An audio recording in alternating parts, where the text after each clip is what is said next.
No me alcanzan las palabras para presentar a Silvia Alderoqui. Ustedes saben que es queridísima de México por mucho tiempo, que hay gente que la tiene como un referente fundamental para entender la educación y la gestión de los museos. Estuvo al frente del increíble proyecto de Museo de las Escuelas, ha escrito muchísimo sobre educación en museos, sobre gestión, sobre reflexión más filosófica de lo que un museo es.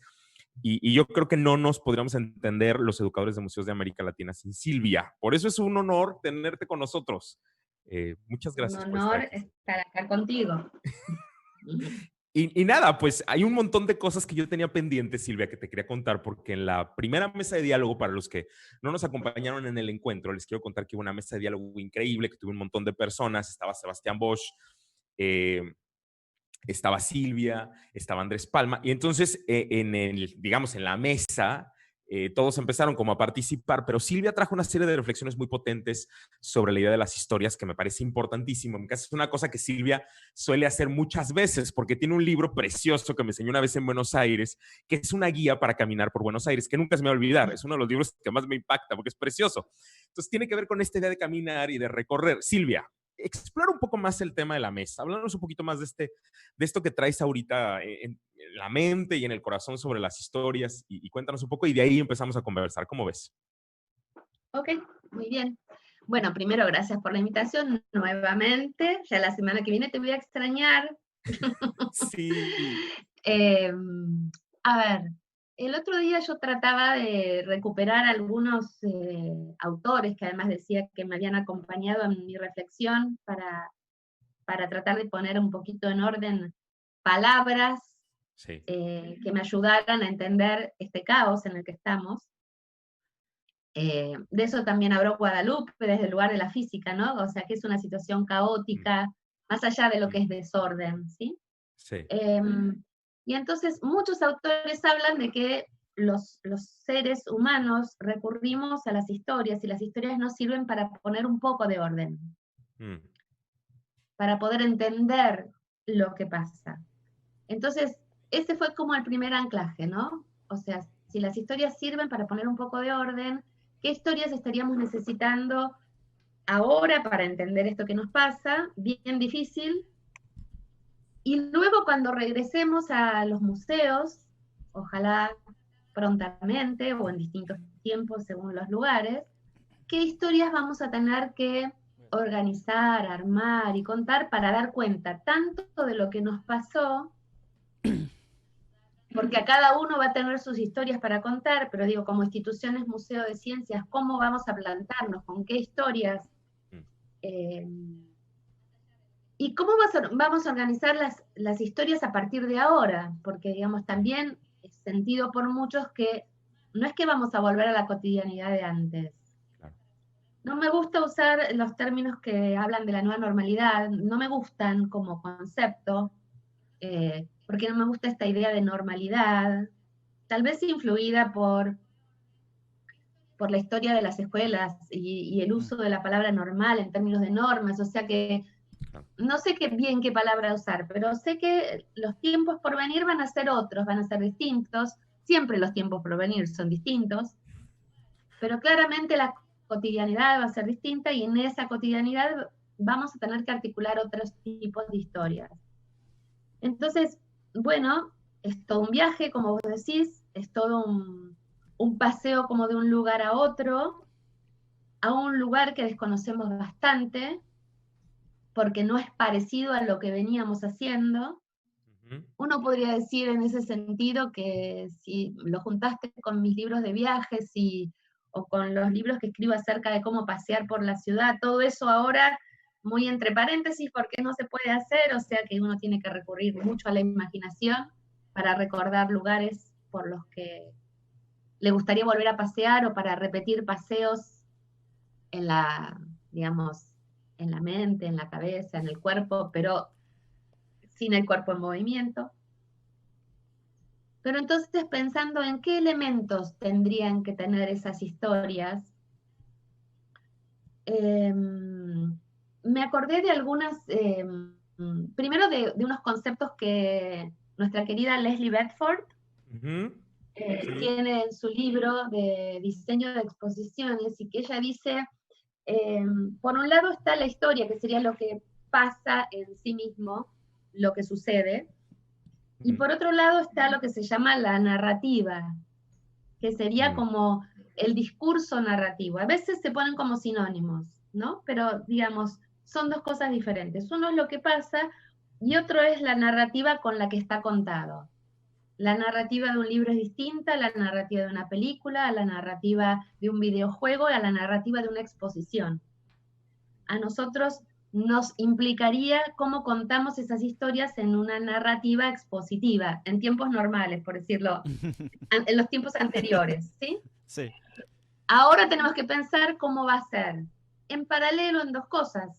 Cómo podemos ir construyéndola en estos tiempos virtuales, como hablamos hace un ratito, y cómo va a ser cuando regresemos al mundo de lo físico. O sea, creo que esos son los desafíos hoy. O sea, cómo se construyen historias para ser contadas desde la virtualidad y cómo se construyen las nuevas historias para ser contadas en el espacio físico una vez que podamos regresar con todos los cuidados y condiciones que haya que tener. Esa fue como la primera reflexión. Después regresé también a Pamuk, el premio Nobel, que tiene un manifiesto modesto por los museos, que lo debes conocer. Sí. En ese manifiesto que él escribe a propósito de que inaugura un museo sobre una novela que él escribió. Okay. O sea, él escribe una novela que se llama Museo de la Inocencia, y luego de escribirla, construye o organiza un museo que se llama el Museo de la Inocencia, que está en Estambul. Sí. Y en ese Museo de la Inocencia los objetos son los objetos de la novela.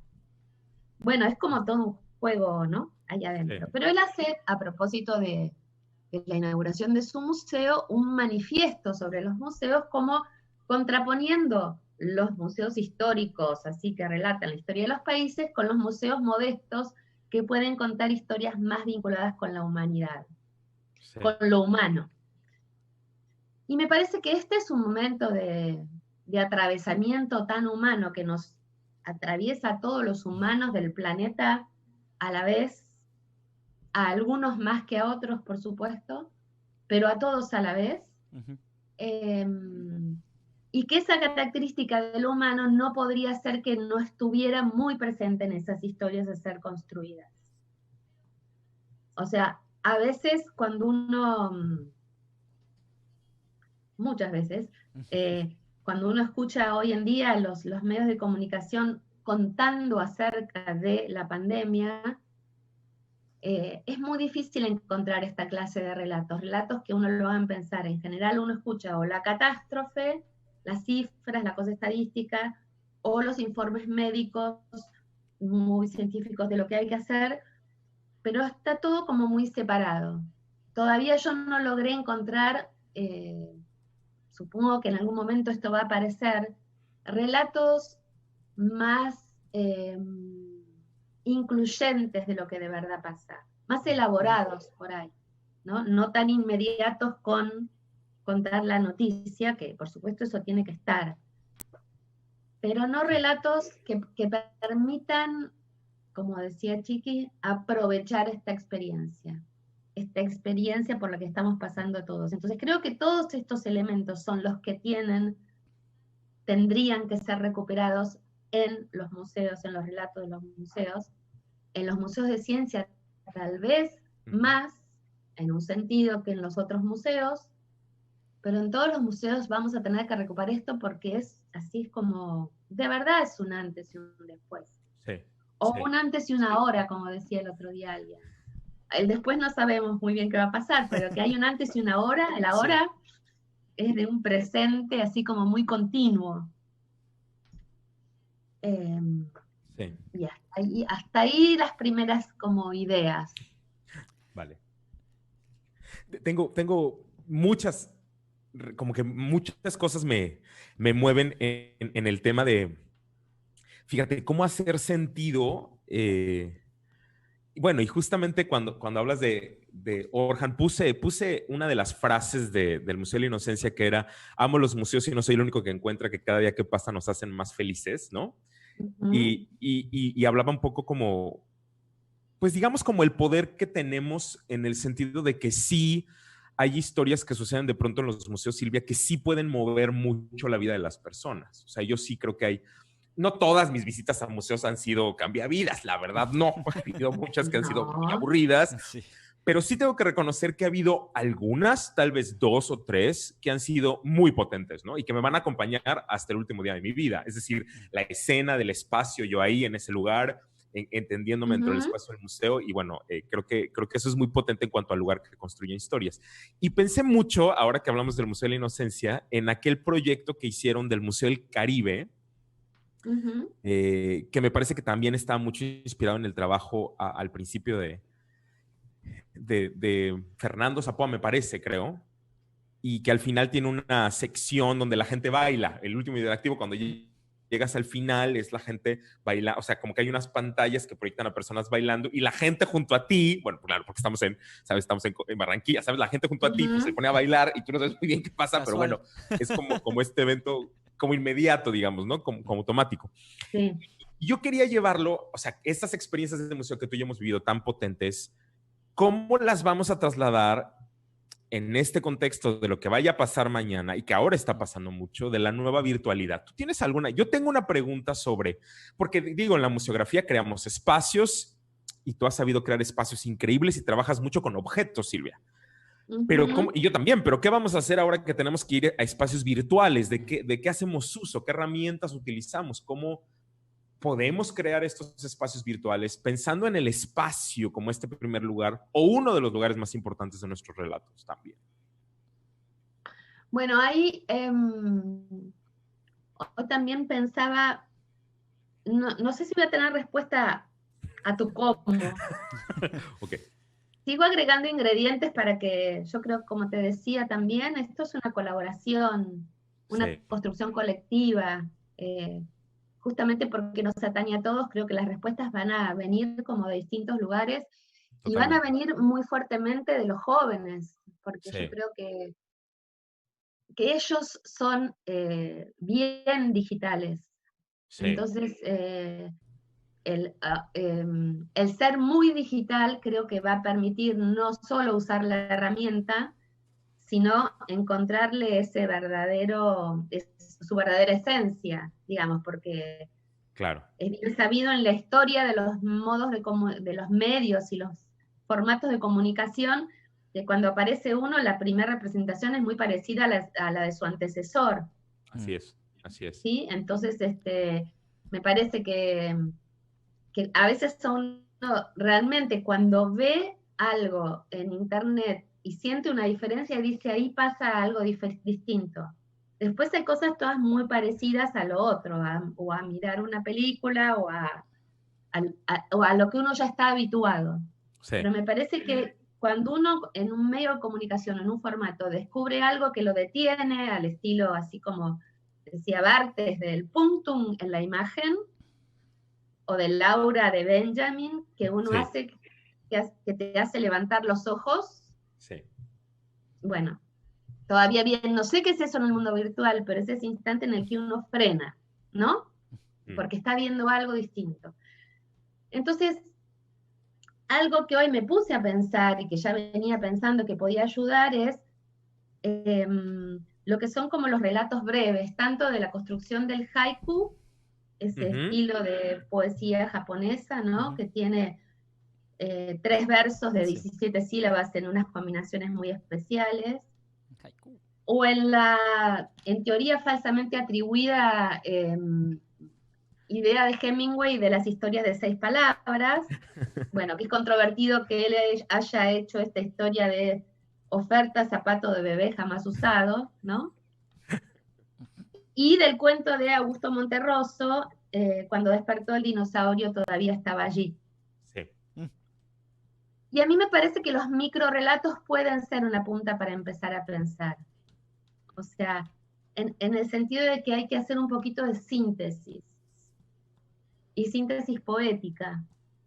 Eh, para relatos largos tenemos las novelas, tenemos muchas cosas, ¿no? Pero tal vez en este medio que es muy veloz, es muy rápido, para detenerme tengo que poder escuchar en ese tiempo de velocidad tal vez historias como cuando despertó el dinosaurio todavía estaba allí, que me detengan.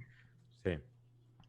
Porque es verdad que es muy cortito y te detiene a pensar, ¿quién será el que despertó? El dinosaurio todavía estaba allí, ¿por qué había estado antes?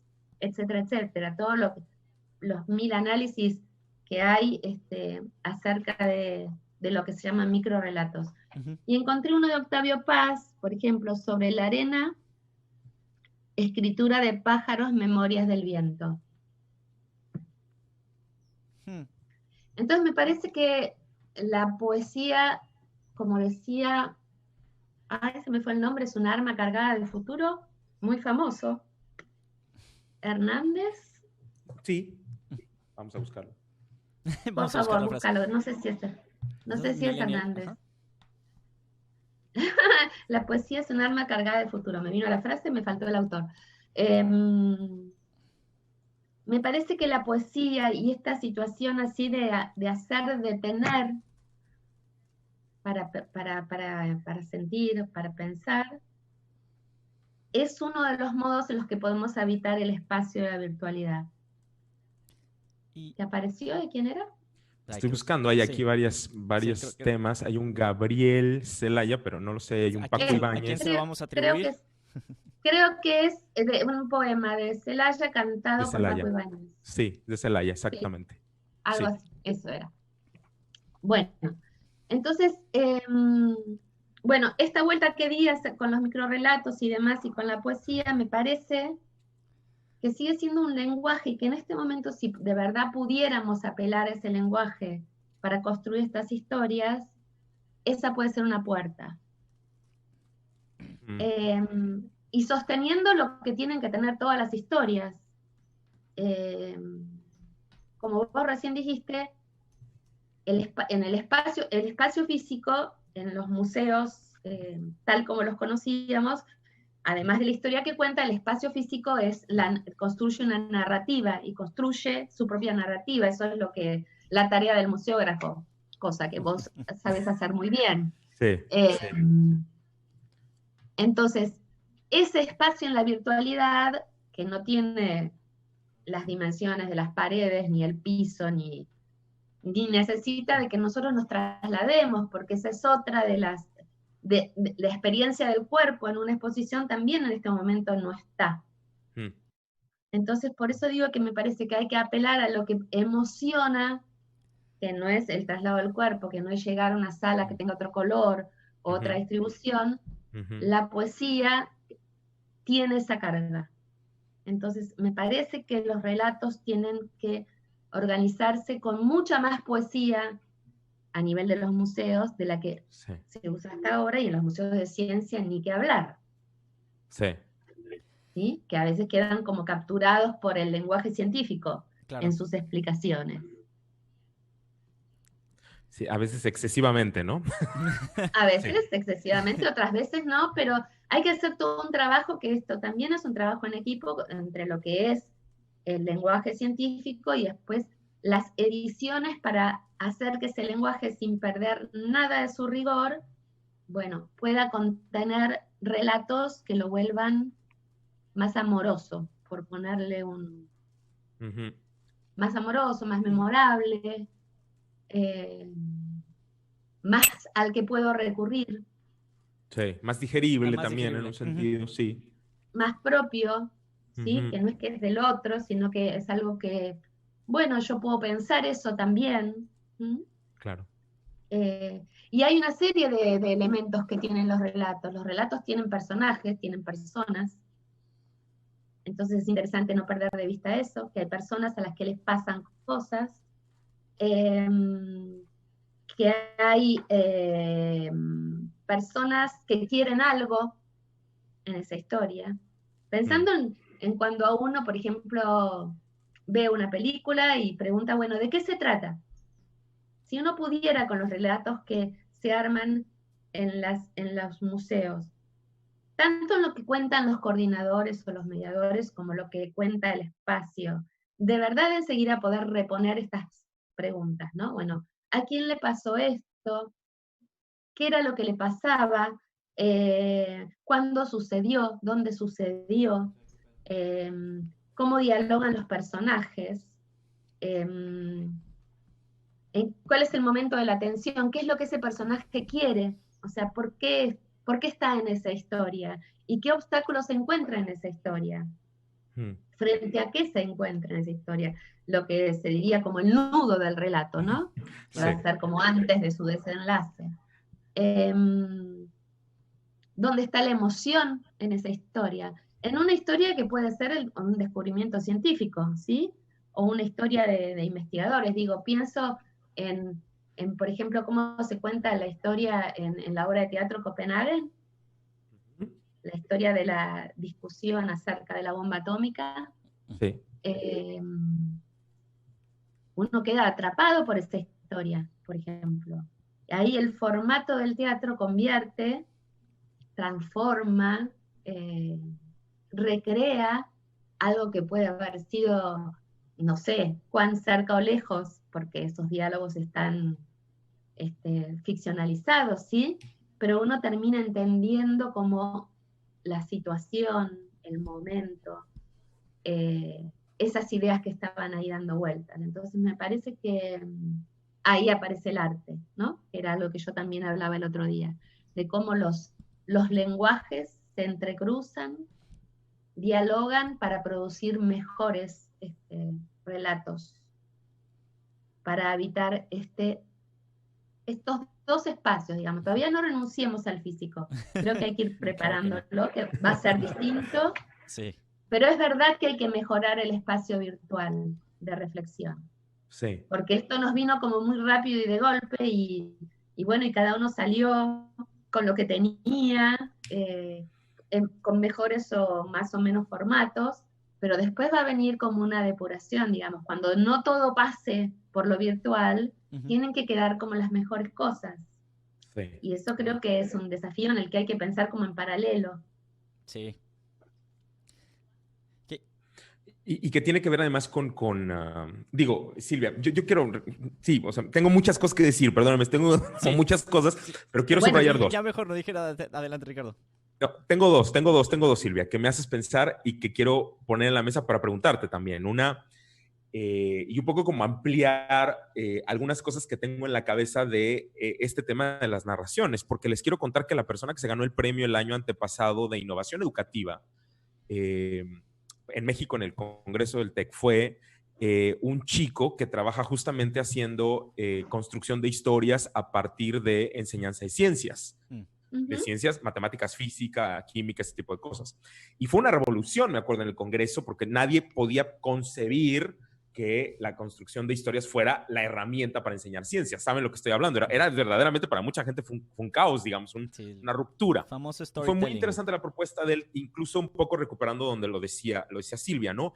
Es posiblemente que incluso nuestros formatos tengan otras posibilidades, pero estamos tan casados con una manera de hacerlo que no vemos la otra posición. ¿Y por qué digo esto? Porque creo que siempre tenemos la posibilidad de leer los proyectos que vamos a armar historias, porque los que armamos historias somos nosotros, Silvia, digamos. Cuando yo me encuentro con la buena historia, yo la termino de construir, ¿no? Efectivamente, hay algo entre el dinosaurio y yo. No solo es el dinosaurio, también soy yo. A mí me gusta el dinosaurio, quiero saber quién está, ¿sabes? Hay un rollo ahí de juego entre nosotros, que a mí me parece muy potente en ese sentido del poeta también, el otro que me está leyendo, y que creo que tiene que ver con la complejidad de la labor del museo. Si me permiten hacer una reflexión, les diría, parece que es muy fácil y es muy complicado. O sea, y Silvia está en este tema. O sea, parece que es pon tú 3 cosas, cuelga eso allá, pon aquella luz y vámonos. Sí, y no importa. Y en realidad es mucho más difícil, porque es crear esta circunstancia, un poco, diría yo, inacabada, donde el que lee, pues tiene que completar, tiene que jugar, tiene que tener elementos para construir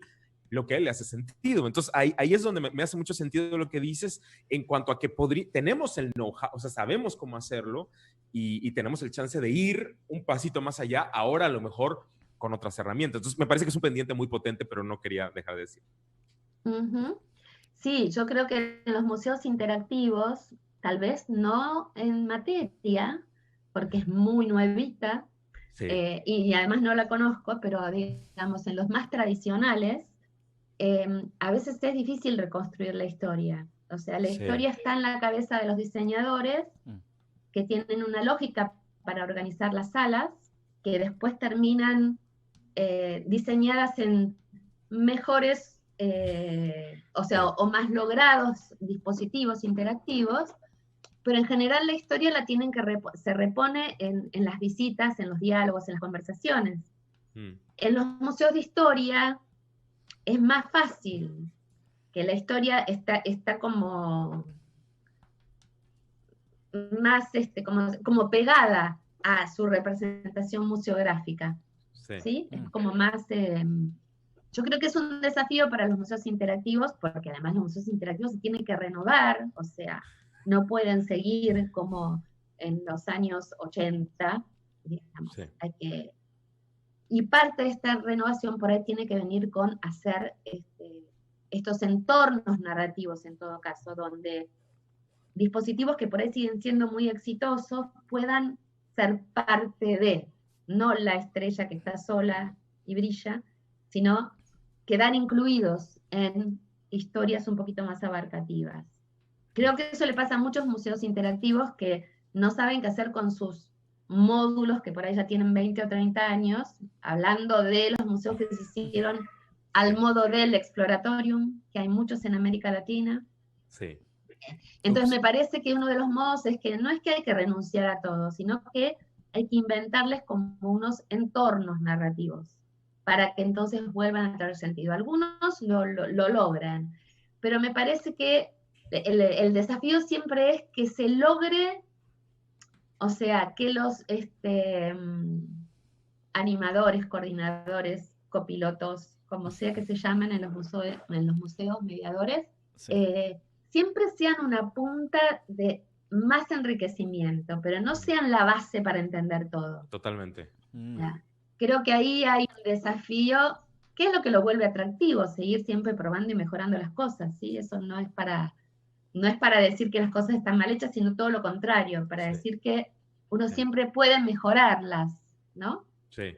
Pero a veces se trata de reponer las historias de quienes concibieron que aterricen más en el espacio, que a veces no terminan de llegar.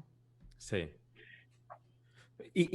Bueno, tengo dos cosas. Primero, que está Sandrita con nosotros en la sala, entonces le tenemos que mandar un beso. A Sandrita Castillo le mandamos un beso hasta Ecuador, porque nos manda muchos saludos. Y Esteban Torres también está. Muchos saludos. Gracias por estar con nosotros. Saludos. Y a todos Ujú. los demás, gracias por Sí, estar con tenemos nosotros. Mil muchos. gracias. Pero Silvia, me haces pensar en... es que ahora, fíjate, tengo un buen examen contigo. Es como un examen profesional. Me haces pensar en un montón de cosas Bueno, que tienen que ver, claro, con... o sea, fíjate, pienso, la última vez que estuve en el Museo de las Escuelas, tú sí, estabas haciendo un ejercicio muy divertido con tus colaboradores sobre cómo ponemos para que la gente se acerque. Y estábamos haciendo un ejercicio como intuitivo. Entonces teníamos las cosas y decíamos, bueno, ¿cómo se va a acercar la persona? Y se acercaba y decíamos, no funciona esta instrucción. ¿Sabes? La pregunta no es la correcta. La pregunta correcta tiene que ser esta para que funcionara más o menos así. Y entonces tardaban un montón de rato en ver, fíjate qué tontería, ¿qué pregunta poníamos en la cédula? Que a lo mejor tú dices, es un tiempo que no deberíamos gastar. Y yo te diría, es un tiempo fundamental. Así como total. lo que dice Silvia del mediador. O sea, si el mediador replica lo que la información del texto está, no está haciendo nada extra. No. Me parecería muy potente que tuviera otra dimensión de provocación, se lo puedo llamar así, otro nivel de discusión. Entonces enriquece la dimensión de lectura, porque a lo mejor yo me la paso increíble con el copiloto, con el mediador, con el guía, pero me la paso increíble solo con la exhibición y ambas cosas están bien. Por Aquí el punto supuesto. es cómo puedo enriquecer tantas posiciones y si lo puedo tener claro, ¿no? Y la otra cosa que decía Silvia, esto de, bueno, si yo tengo esto viejo, digamos que tengo que usar, ¿cómo lo reconfiguro? Porque ahí es lo que me parece que es muy interesante y muy poético también, ¿no, Silvia? O sea, muy poético en el sentido de descontextualizar este asunto, porque la poesía es romper, ¿sabes? El significado primigenio y darle otros y combinarlo con otras cosas y construir otros elementos, que ahí es lo que me parece que es muy, muy potente estas reflexiones poéticas que se pueden dar. Y que solamente quisiera decir, en la idea de la enseñanza reggiana, digamos, en las ideas más básicas de Reggio Emilia, lo mejor que puedes hacer como maestro es provocar reflexiones poéticas. Si logras que los niños tengamos reflexiones poéticas, estás del otro lado de muchas cosas, porque lograste que vieran cosas que no son literales, lograste que recuperaran cosas de su conocimiento previo, en fin, no quiero explicarlo, pero me parece muy potente esto de, bueno, ¿qué tengo y cómo lo reconfiguro, no? Que me parece potentísimo. ¿Cómo lo rearmo, Silvia? De donde está a otra cosa. Y esto que recién recuperaste de, digamos, es esta idea de las capas que trabaja tanto Elaine, ¿no? O sea, ninguna capa tiene como que ser lo mismo que la otra, entonces hay un nivel de narratividad que van a tener los textos, los rótulos, los carteles, como se llamen en cada lugar. Hay otro que van a tener, que tiene la muestra en sí misma. Hay otro que tienen las conversaciones de los mediadores con sus públicos. O sea, en cada uno se cuenta la misma historia, pero de distintas formas. Sí. Y todo eso debería contribuir a la experiencia del visitante. Exacto. Yo sé que puede sonar muy teórico y como vos decís, da mucho trabajo hacer esto. O sea, es trabajoso, no es que ocurre en una cabeza que de repente piensa todo y piensa todos los niveles por eso lo más interesante para desarrollar exhibiciones son los equipos de trabajo. Claro. Por eso en muchas exhibiciones se nota mucho, recuerdo mucho una aquí en la Casa del Bicentenario, que quedé deslumbrada por los textos, y los textos habían sido escritos por escritores y filósofos. Y había una diferencia, o sea, sí, y eran en el formato que tenían que ser, el tamaño que tenían que ser, eso también había estado cuidado por los que hacían la edición, ¿sí? Pero el nivel del uso de las palabras y la profundidad a la que llegaban, lo pregunté porque me detuvo, me hizo levantar los ojos y me hizo estar un rato enorme leyendo textos. Y bueno, estaban escritos por escritores, o sea, los escritores habían sido parte del equipo de diseño. Entonces me parece que hay que apelar a todas las disciplinas que mejoran algo. Y por ahí a veces a unas y por ahí a veces a otras, pero que estas cosas hacen diferencia. Y bueno, y ahí eran textos poéticos en el sentido, no porque fueran poemas muy metafóricos, sino que eran historias contadas con toda la riqueza que tiene el lenguaje, ¿no? Claro, claro. Que ahora... ahí, bueno, obviamente recuperamos que las personas, yo creo que Silvia y yo compartimos eso de los lugares que más recuperamos en cuanto a este sentido narrativo del espacio, pues es el trabajo de Chiqui González, ¿no? Y desde mi punto de vista, Chiqui es una poetisa, ¿sabes, Silvia? O sea, Chiqui justo traslada este juego de los lenguajes de manera impresionante, con cosas tan simples como un grupo de arenas de distintos colores, ¿no?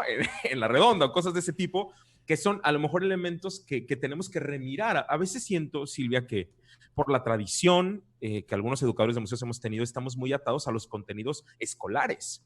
Como que todo tiene que estar definido por esas provocaciones y no nos repensamos desde otros lugares que puede llegar al final. O sea, que eso se toca de todas maneras cuando tú estás llegando a otros centros o a otras líneas de diálogo más amplias. De ahí, incluso yo te diría, ahora en la experiencia de materia, una de las cosas que más me ha impresionado, por supuesto, ha sido el provocar que la gente se acerque y que tenga estas reacciones y ver qué es lo que estamos provocando con estas cosas, ¿no? Sí. Que claro, hay un contenido ahí rígido, científico, por supuesto, pero que también hay una provocación a otros niveles, corporal o emocional, o que tiene que ver con la gente, y ahí es donde creo que son juegos que también tendríamos que ver. Yo pensaría, Silvia, que la educación en el museo tampoco puede ser un trabajo terminado totalmente. Me gustaría que fuera medio inacabado, medio que estamos construyendo, medio estamos refinando cosas, estamos añadiendo aquí, quitando allá, ¿no? Un poco como caminando con este proceso, también para nuestros propios relatos. Y no solamente decir, bueno, ya terminé, ya está, ¿no? No, claro, o sea, no se termina nunca. Bueno, el que piense que se termina, no sé, se podría dedicar a otra cosa que tal vez lo divierta más. Claro. Me parece que no se termina y que siempre, digamos, o te desafía un grupo que viene o te desafía algo que te pasó, porque son todos productos humanos finalmente y como tales, perfectibles, mejorables, y además todos sabemos los que estamos en museos que nunca las cosas son del todo como uno las piensa, sino como las situaciones desde el presupuesto hasta los tiempos, terminan determinando que sean. Eh, entonces me parece que, bueno, eso es lo que a mí más me divierte. O sea, que las cosas siempre se puedan volver a pensar y a redefinir, no en un tiempo alocado de que nunca nada se queda fijo, sino probándolas, prototipándolas, Dándole su tiempo, vaya. dándole su tiempo, agregando cartelitos y preguntándole a la gente, ¿se entiende este cartel? ¿Cómo lo digo, cosas que se han hecho en muchos lados, ¿sí? No estoy diciendo nada nuevo, pero dialogando con el público en lugares donde sabemos, por ejemplo, a veces quedan en las exposiciones como ángulos o lugares por los que la gente no pasa. Sí. Porque la intensidad de circulación va por otro lado, y entonces llamando la atención para ver si es algo que tenemos que modificar en términos de que no pongamos nada ahí, que igual nadie va a pasar, o si tenemos que dar una señal para que la gente se acerque. Todas esas son pruebas cotidianas. Entonces uno se las propone durante 1 mes, 2 meses, 3 meses, las prueba, por ahí termina moviendo algo de lugar, dando vuelta a una mesa. Yo siempre me acuerdo que en el Museo del Juguete acá de San Isidro, cuando recién se organizó, había un lugar que había unas cosas muy preciosas, pero la gente pasaba como muy rápido, atraída por lo que venía después. Entonces, conversando, decidieron poner una mesa con sillas, como hay en muchos museos también. Esa mesa con sillas, con juegos, hizo que mucha gente se detuviera en esa zona y que pudieran empezar esas vitrinas, porque son unas vitrinas preciosas con unos juguetes maravillosos, poder ser vistas, porque eran como perdidas. Entonces digo, a veces son pequeños gestos, pero ahí volvimos a nuestro espacio físico que tanto extrañamos, y me perdí del espacio virtual que por ahí es como el desafío ahora, ¿no? O sea, ¿qué clase de mesas con sillas tendríamos que poner en el espacio virtual para detenernos? Es que Sí. era justo una reflexión que tengo como rato dándole vueltas, porque cuando hablamos de este efecto, Silvia, del que dices Benjamin, ¿no? Que es como de levantarte y hacer esa... En el mundo virtual es muy complicado. Por el mundo de información que existe, yo creo que debe de ser considerado hasta un arte lograr detener a alguien, ya sea con una frase, que por eso se puso mucho de moda un fenómeno que se llamó clickbait, por mucho tiempo, que sigue existiendo, que es que te atrapan con un título y entras, y ya cuando entras pues ya te cambiaron el tema, ¿no? Pero es también ver cómo aprovechar ese fenómeno que existe en el mundo de los museos, pasarlo al mundo virtual. Yo creo que con frases como lo que decías al principio de la poesía, sino cambiar el formato en el que de repente estás dando los mensajes, también pudiera pasarse al mundo virtual, y sí creo que pudiera funcionar, ¿no? Más con este cruce que han platicado de mezclarlo con ciencia, como decía Ricardo. Entonces de repente sí es provocativo incluso el hecho de dártelo. El de los dinosaurios me encantó. Y quiero aprovechar, porque aparte el comentario por acá, déjenme rescatar una pequeña frasecita que nos están mandando, que me pasaron por aquí por privado, porque aquí dice, nos dice Sebastián Santana, dice, en México creo que tenemos 2 problemas de muchos que existen. Dice, los educadores con mucha trayectoria y experiencia que no se renuevan y no escuchan a sus públicos, y los educadores más jóvenes que no saben cómo crear experiencias significativas para las personas, que va un poco con lo que decía Ricardo ahorita también en cuanto al tema de los educadores, ¿no? Entonces, ahí sí no sé cómo la vean o qué opinen.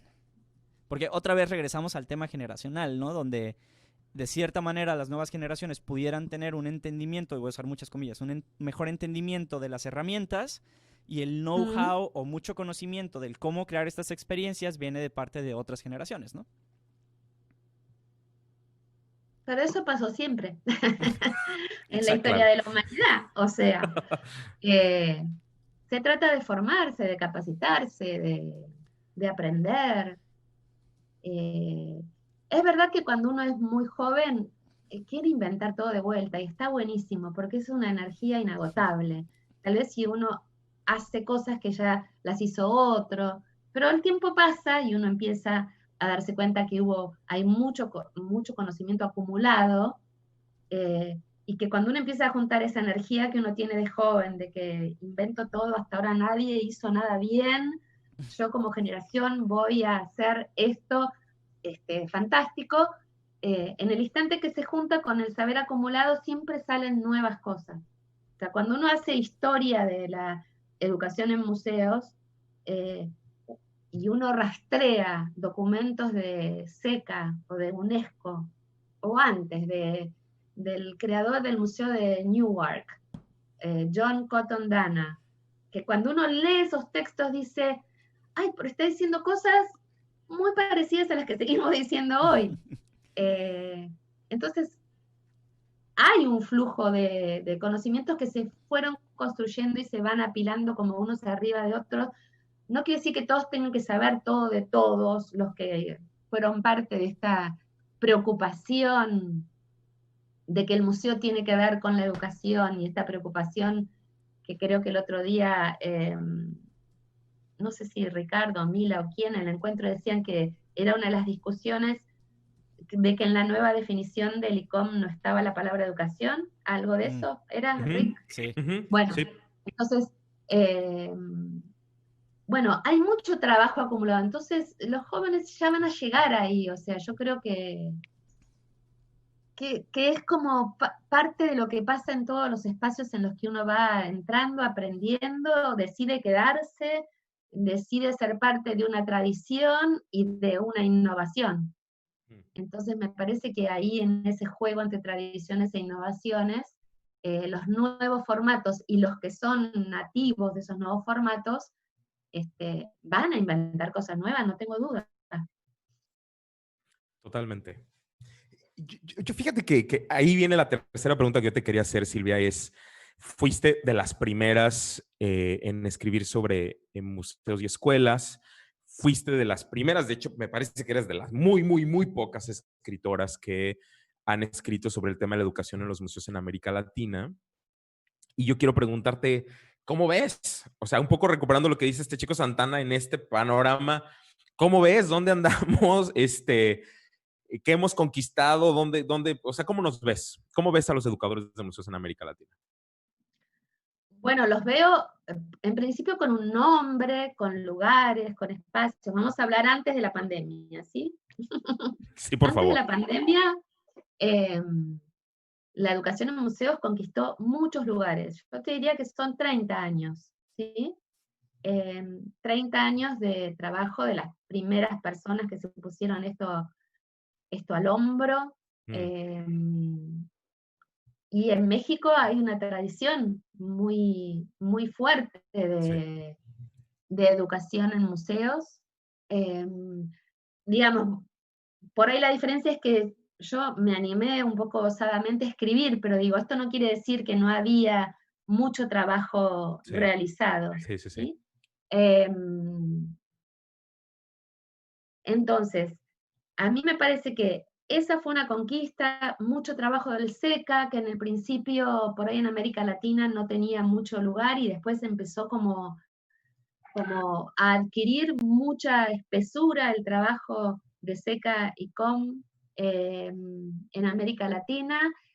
Y los museos, tanto, bueno, por los procesos que se daban en Europa o en Estados Unidos, en los museos de arte, en los museos de ciencia interactivos, la educación y la mediación empezó como a disputarle a lo que eran las guiadas tradicionales un espacio junto con todo el movimiento de museos participativos, o sea, que uno no sea un receptor pasivo, etcétera, etcétera. Digo, hay como ahí, todo eso confluye de algún modo en los últimos 20 años, y entonces ningún museo hoy se plantearía no tener gente dedicada a Claro. trabajar cuestiones de educación o comunicación patrimonial con sus públicos.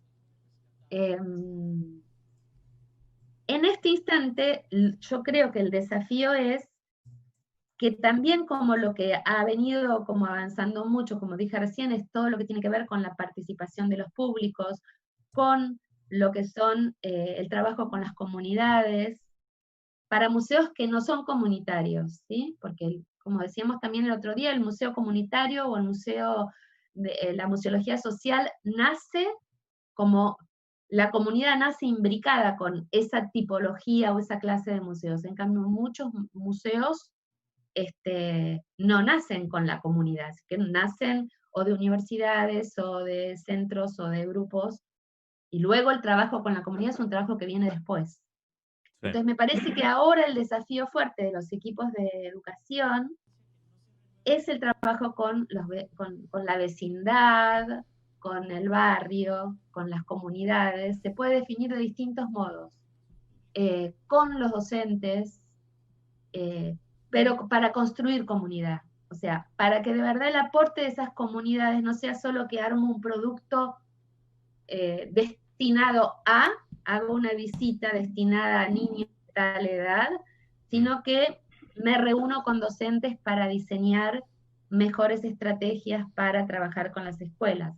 Me reúno con la vecindad para diseñar y organizar y co-crear exposiciones que tengan impacto en la comunidad cercana, etcétera, etcétera. O sea, cada vez hay que ir definiendo los objetivos y con qué grupo me reúno para que eso tenga como sentido para ambas partes.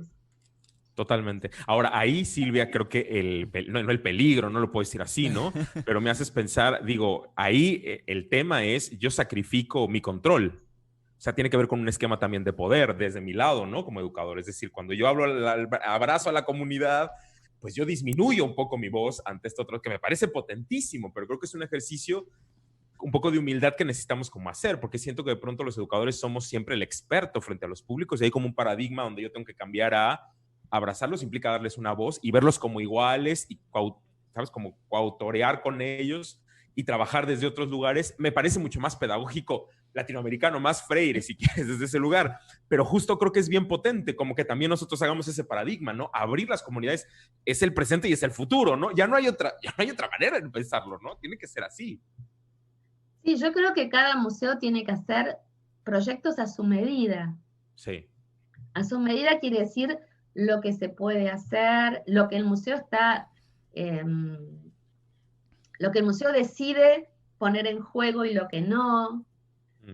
Yo el otro día también rescataba ese libro de Bernadette Lynch, de los museos, como de quién es la torta finalmente, es el título del libro, ¿no? O sea, de quién es el patrimonio, ¿no? Whose cake is it anyway? O sea, ¿de quién es este patrimonio?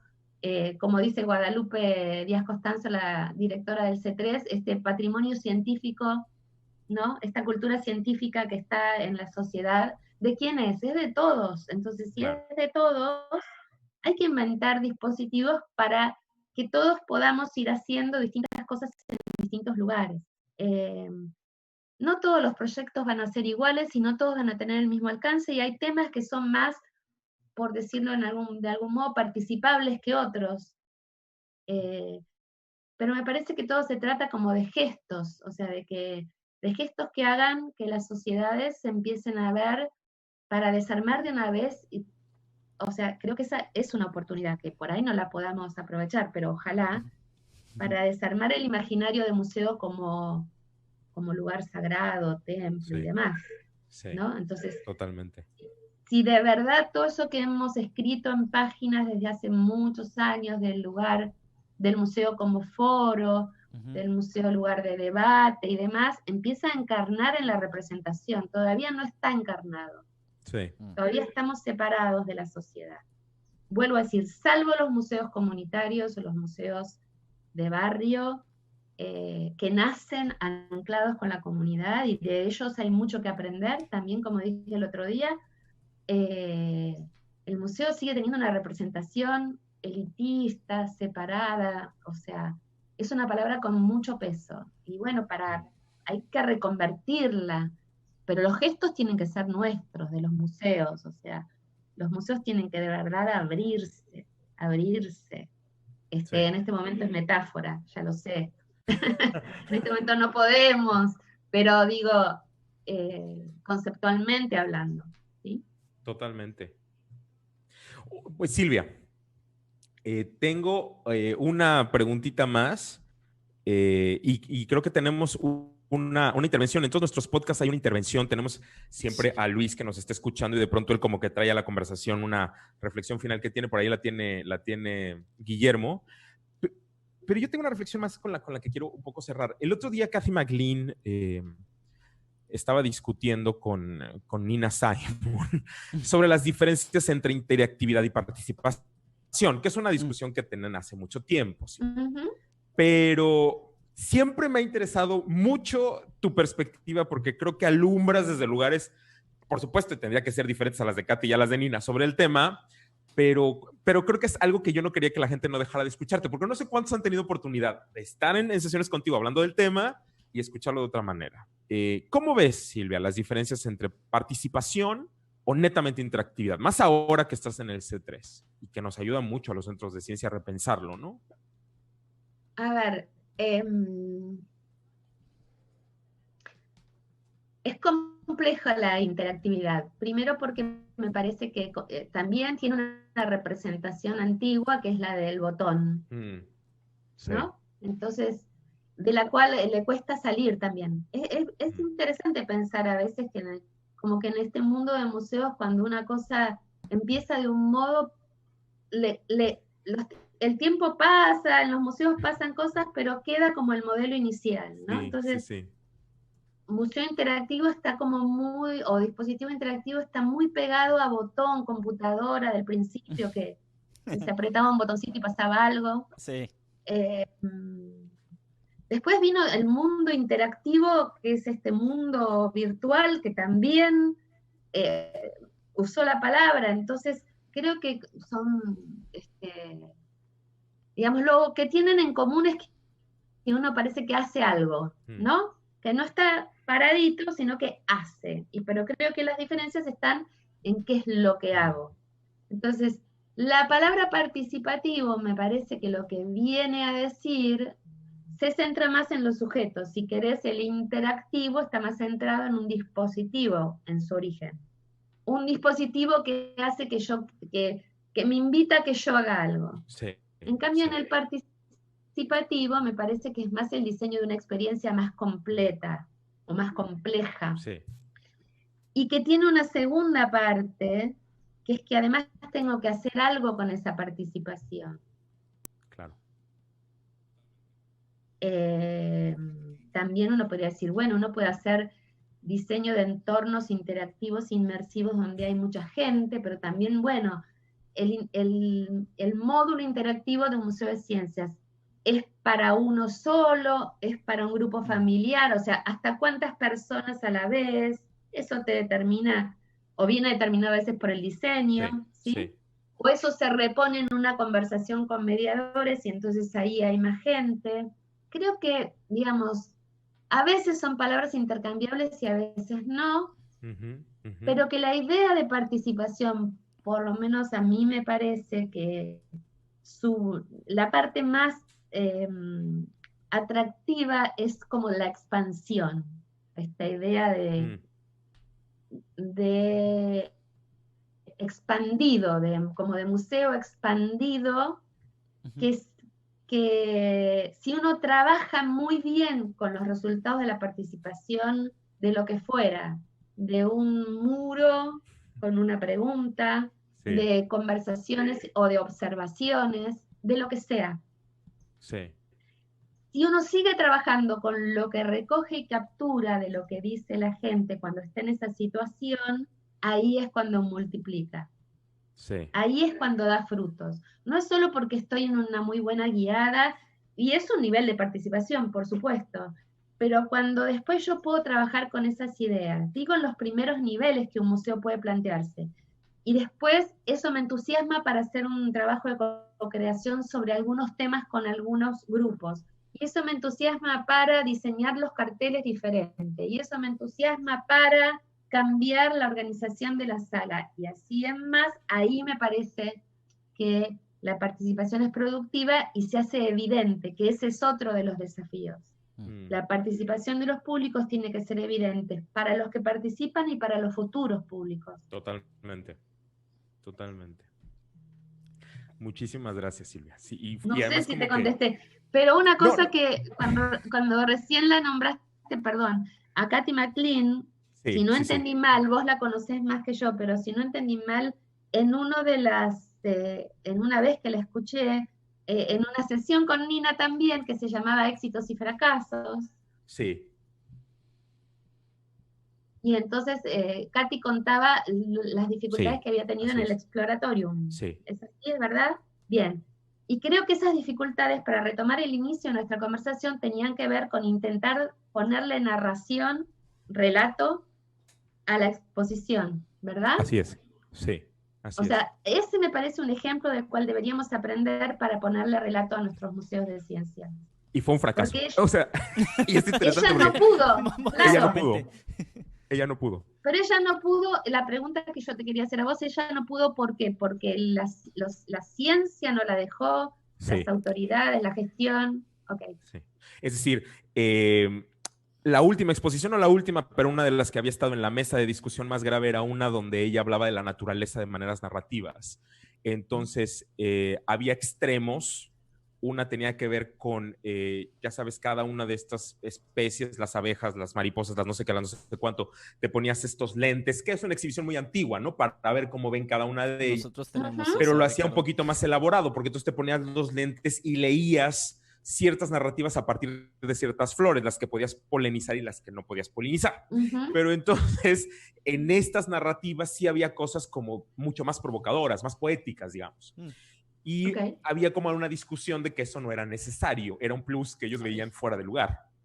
Pero esto sucedió en qué años, hace 20 años, más o Hace menos 20 años, 15. claro, hace 20 años. Ah, Sí, sí, Pero sí. me parece que es una experiencia, digo, si se puede recuperar más con detalle, me parece que es una experiencia bien interesante, porque además Sí, sucedió en el exploratorio, que es como el padre de todos los así museos de es, ciencia. así es. Entonces creo que eso, analizar eso en profundidad, para los que seguimos estando en museos de ciencia, y ver qué de eso de verdad se puede seguir pensando y reflexionando, estaría bien interesante, porque ella ahí es pionera. Absolutamente. Y yo creo que Y estaba... aunque en ese, Sí, sí, sí. No, di no Silvia, sí. digo que aunque en ese momento haya sido un fracaso, tal vez ahora las condiciones son diferentes. Absolutamente. Exacto. Absolutamente. Yo creo que estaba como adelantada a su tiempo, ¿no? O sea, en ese Claro. momento. Sí, siempre Pero pasa. creo que sí es un estudio de caso muy importante. Yo lo voy a recuperar. Fíjate que tienes una excelente idea, Silvia. Hay que hablarle a Kathy que nos preste. Porque además tenía tenía una exhibición muy buena que era Traces of Life, que fue la última que ella hizo, pero había algunas que se quedaron en proyecto. Y había una increíblemente buena, que yo me acuerdo, algunas exhibiciones de ese proyecto se fueron a dispositivos reales, como este de la arena. ¿Te acuerdas que tenía una arena que tenía un ventilador, iba formando como dunas con unas luces? O sea, tenía cosas muy chidas. Hay que ver si lo podemos traer como caso, justamente como para dialogar sobre esas narrativas, porque Kathy sí es muy de ese estilo, ¿no? Porque de ahí se fue al Oakland Museum of Art and Exacto. History. Entonces, ahí armó Y ahí muchas de hicieron las cosas que no le un dejaron. cambio Un maravilloso. cambio radical, Le así dieron es. Y fue libertad. muy potente, Exactamente. ¿no? Hasta el día de hoy sigue siendo un referente, a pesar de tantos años. Pero además ese cambio se hizo también con los visitantes. Entonces creo que eso es Sí, lo, digamos, ahí hay como un aprendizaje que seguramente ella tuvo, sí, porque el otro sí fue un éxito, o sea, sí, como movida institucional, pero creo que de esas dos situaciones es bien bueno, son buenas las dos para aprender, para sí. nuestros museos de ciencia. Muy buena, muy buena provocación. Y yo me llevo la tarea de conseguir que Katy nos... Es un tema difícil, Katy, pero es un tema que hay que sacar Pues a la mira, luz si y quieres que los lo hable, lentes no claro. necesitamos, ¿eh? Acuérdate que en el pasado y el futuro tenemos 3 ahí de cómo ven los peces, las abejas y no me acuerdo qué más. Hay Qué un pájaro. bonito. Qué bonito. No, ¡Claro! y creo que mucho de lo que hacía Katy justo era como reformular Ujú. muchas de las cosas, como decía Silvia, que ya tenía el exploratorium per se y que eran pues como cosas sagradas un poco, porque hay exhibiciones del exploratorium que son sagradas, pero ella les quiso como dar la vuelta y fue ahí Ujú. donde no funcionó y pues el exploratorium decidió dar 3 pasos atrás, ¿no? Como decir no, no, no, no y alejarse totalmente del proyecto. Fue interesante. Bueno, pero también se trata de eso, ¿no? De que una vez se enamora de algo, lo pone muy sagrado y después cuesta Sí, que acompañe el tiempo. Y en este momento totalmente. necesitamos acompañar estos tiempos e imaginar los nuevos tiempos. Entonces, creo que por eso es un momento de mucha inflexión. Entonces, por ahí muchos peros de antes tal vez se caigan en este tiempo. Sí, Y sí, sí. cuando regresemos, lo bueno sería que aprovechar este tiempo para llegar como así como recargados y bueno, y con menos trabas por ahí para hacer cambios que por ahí están ahí en las instituciones y bueno, con un poquito de impulso pueden florecer. Que ahorita es cuando. Totalmente. Sí. Entonces, por Guillermo, acá. adelante, Sí, adelante. perdón, es que yo me quedé con el comentario, ya no sé si me escuchan muy bien porque estamos teniendo ahí un temita, ya saben. Pero es estatal, entonces ya me sentí bien. Es que precisamente no sé qué tan prudente sea Ricardo, digo, hablando como de repensar, porque sé que lo platicamos un poco en el encuentro, que es algo que tú decías también desde el principio, Silvia, y es rescatarlo un poco.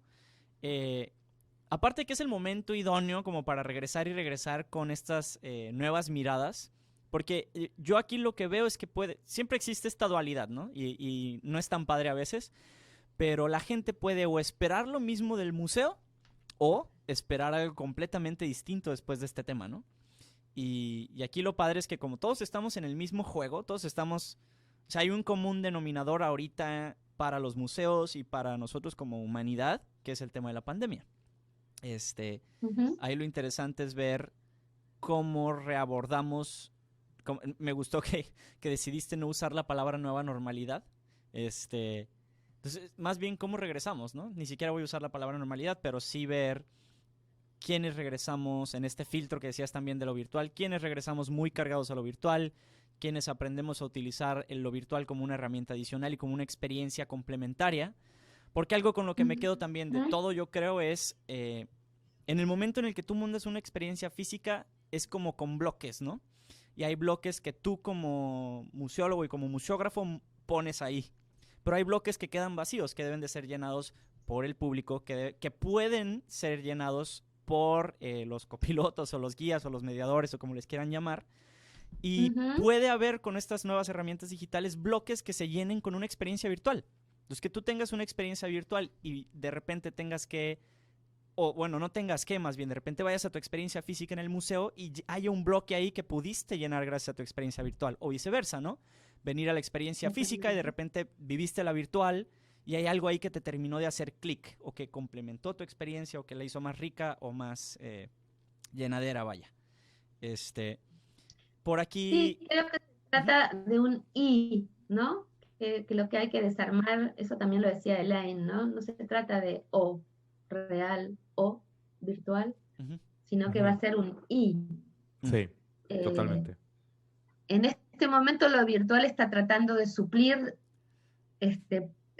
lo físico, lo real, pero bueno, salidos de esta situación, creo que lo interesante va a ser la convivencia de los dos modos en su mejor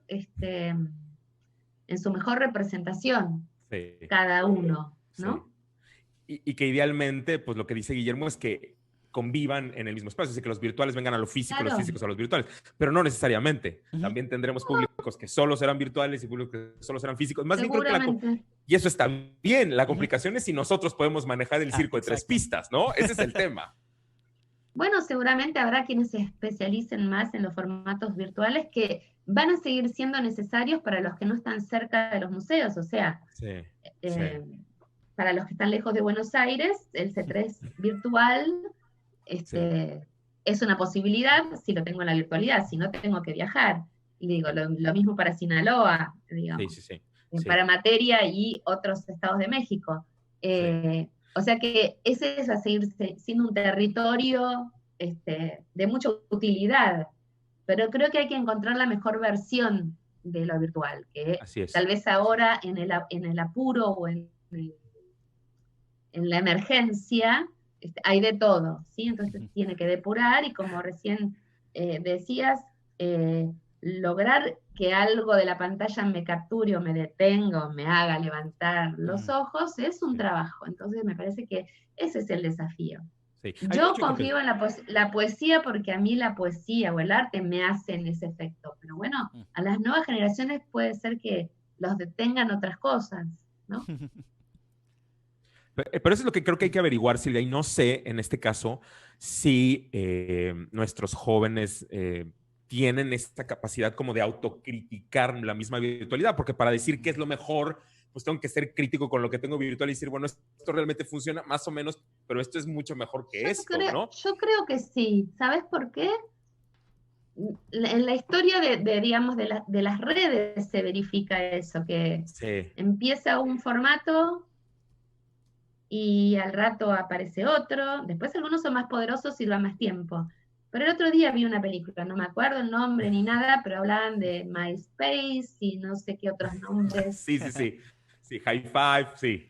que en un momento eran como, no llegaron a expandir tanto, Sí. pero me parece que sí, que esos son resultados de críticas en ese universo. Esto no sirve, inventamos otro. Entonces me parece que ese mecanismo está ahí. Sí, hay que usarlo, claro. Claro, lo que pasa es que lo que hay que encontrar son jóvenes apasionados de las redes que además se apasionen por los museos. Así es. Esos son la generación joven que al museo le va a servir, no los jóvenes en general, sino los que les interese la temática museos. Sí, sí, y que Y vean que la son posibilidad del museo por venir, ¿no? Claro, es no solo el que está aquí, sino el que podría ser. y son los que van a poder hacer esas mezclas, esas hibridaciones o esas confluencias o dispersiones, la palabra que sea. Pero me parece que son esos apasionados, pero tienen que estar también apasionados por los museos. Tiene que haber ahí como una confluencia de pasiones. Totalmente, totalmente. Bueno, Guillermo, cuéntanos, que el tiempo estamos un poco encima del tiempo, me parece, Guillermo. Sí. Cuéntanos cómo vamos. De hecho, ya llevamos 1 hora con 7 minutitos. Ya saben, a mí no me gusta ponerle alto porque si de repente empiezo a decir cosas del tiempo, como que la conversación de repente se fuerza y no me gusta, ¿no? También por eso también nos dejo fluir un poco. Nada más, Silvia, te platico. Porque sirve que lo vamos como dialogando un poco. Primero que nada, muchas gracias a todos los que han estado conectados y que siguen conectados por tenernos tanta enorme paciencia. Silvia, yo sé que no te has dado cuenta, pero tenemos un pequeño problemita estatal de infraestructura de internet por el momento. Entonces ha habido mucha gente que va y viene y se ha quedado mucho a vernos y escucharnos y están fascinados, ¿no? Y hemos tenido mucha gente muy participativa, entre ellos estos jóvenes entusiastas que decías por acá. Leo a uno mucho que se llama Sebastián Santana, que está por aquí participando mucho, y a todos, ¿no? Tenemos otro también por acá, Daniela, Belén, muchísima gente también de Argentina que está conectada y está increíble. Guillermo, vas a subir la grabación. Sé que tenemos problemas, pero lo vas a grabar y lo vas a subir después, ¿no? Entonces no se preocupen, todo quedó grabado, lo vamos a volver a subir y para que puedan disfrutarlo también, o simplemente si se te pasó una frase, como por ejemplo la del dinosaurio, que está genial, puedas regresar a reescucharla, ¿no? Y te platico, Silvia. En materia viva, que es un poquito diferente al tema del encuentro, cuando vamos a acabar, Ricardo y yo ya hicimos algo que ya se acuñó, ya se quedó aquí como tradición. Porque no nos gusta cerrar con conclusiones. Nos gusta más bien cerrar con una anticonclusión o con preguntas abiertas que nos lleven a alguna reflexión y que a lo mejor se complementen en algunas de las sesiones que o dejamos grabadas o con el contenido que publiquemos en algún momento, ¿no? Entonces, también te voy a dar unos momentos para que vayas pensando como en esta anticonclusión o preguntas. Ricardo también le toca esa parte.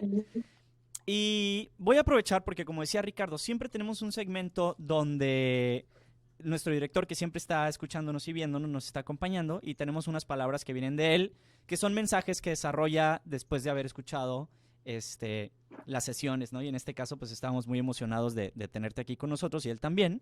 Entonces va un mensaje de nuestro director, que es Luis León. Déjame, lo abro por acá. Listo, perfecto. Entonces, va, y cito. Dice, hola de nuevo, Silvia, ya te queremos adoptar en materia. Dice, gracias una vez más por compartir tanto conocimiento para todos nosotros. Saludo a todos los conectados y a quienes nos verán después, ya que subamos la grabación. Quería decirte que tus deseos, sueños y desvelos también son nuestros y queremos contribuir desde nuestra trinchera. Compartimos la idea de crear museos donde la sociedad se vea realmente representada. Queremos transformar los museos para que sean espacios abiertos al público. Desde Materia en Sinaloa nos sumamos a tu gran labor.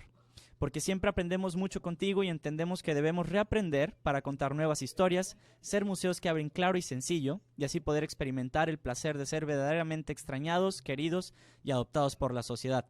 Cortarte un poco, que en Sinaloa nuestro gobernador nos permite mucho innovar y entrarle al frente a todos los retos, Y con este gran apoyo nació Materia, que nace desde la resistencia del mismo gremio por no querer encontrar su verdadero rol social.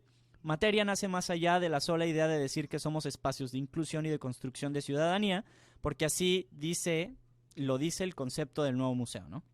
En el Centro de Ciencias de Sinaloa y Materia tenemos la firme decisión de ser el tipo de museo y centro de ciencias que provoque de manera proactiva a científicos, artistas, diseñadores, museólogos, académicos, comunicadores, políticos, creativos, activistas y público a conversar, discutir y crear juntos. De verdad, cuenta con nosotros para llevar tus ideas y conocimientos a la máxima potencia y nos comprometemos a adoptar la postura de ser arriesgados para reinventar juntos la cultura.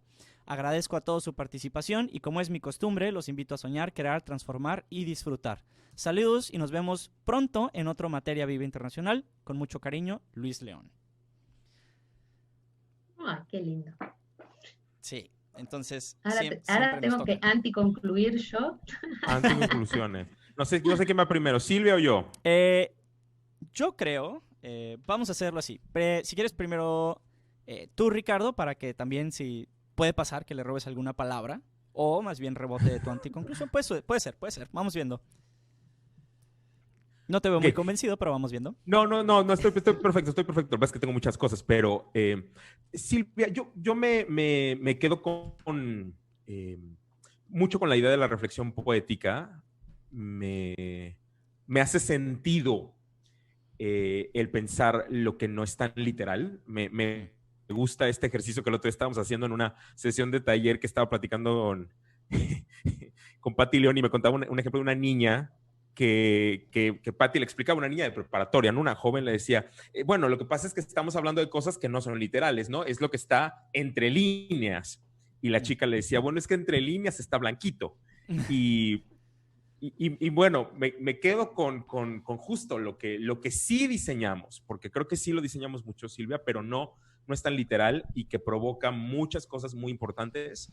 Me quedo mucho con los procesos de reflexión. Agradezco mucho el que mi escuela, ¿no? Y bueno, por supuesto que tú eres una de las maestras fundamentales de esta escuela, pero el que mi escuela me haya enseñado en el campo de los museos a siempre darle una pensada 2 o 3 veces, ¿no? Que sí, que no, y preguntarme varias veces que funciona y que no, y bueno, no estar tan temeroso de la construcción continua y de que todo se puede hacer perfectible y de que podemos avanzar y que esto un poco es un caminar y bueno, pues hay que caminarlo y que no se termina por lo que hago, sino que más bien voy como avanzando en el tema. Eso agradezco mucho.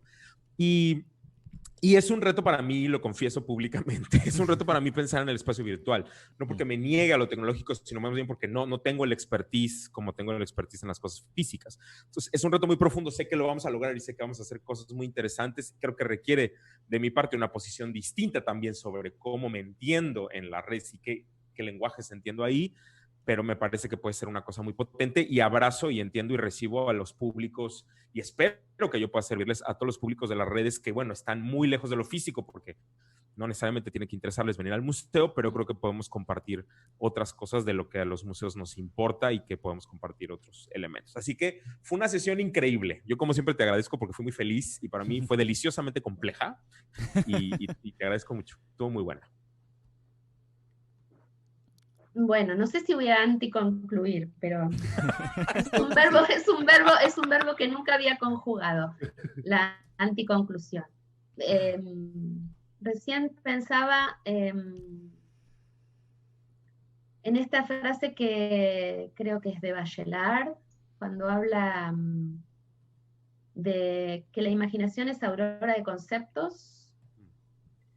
Entonces, yo creo que hay que ir por la imaginación. Okay. Así como en el 68 se decía la imaginación al poder, o sea, me parece que este es un instante tan bisagra para la humanidad como fueron instantes revolucionarios en distintos lugares del mundo para esas sociedades, y que se va a hablar de esto del 2020 dentro de mucho tiempo, como se habla de mayo del 68, o como se habla de distintos momentos de revolución, vuelvo a decir, en distintos países. Digo lo del 68 porque estos días estaba escribiendo acerca de ecomuseos, y bueno, los ecomuseos nacen de los movimientos de mayo del 68 en Francia. Entonces, hay que ver qué nace después de esto, ¿no? O sea, esos nacieron después de mayo del 68. O sea que, bueno, algún movimiento de la sociedad produjo que esa mole de museos, así como todos iguales a sí mismos, dieran origen primero a unas ideas de pensadores en Francia y después a este formato ecomuseo. Entonces, no sé, ¿qué va a salir de esto? Debería salir algo, es lo que creo.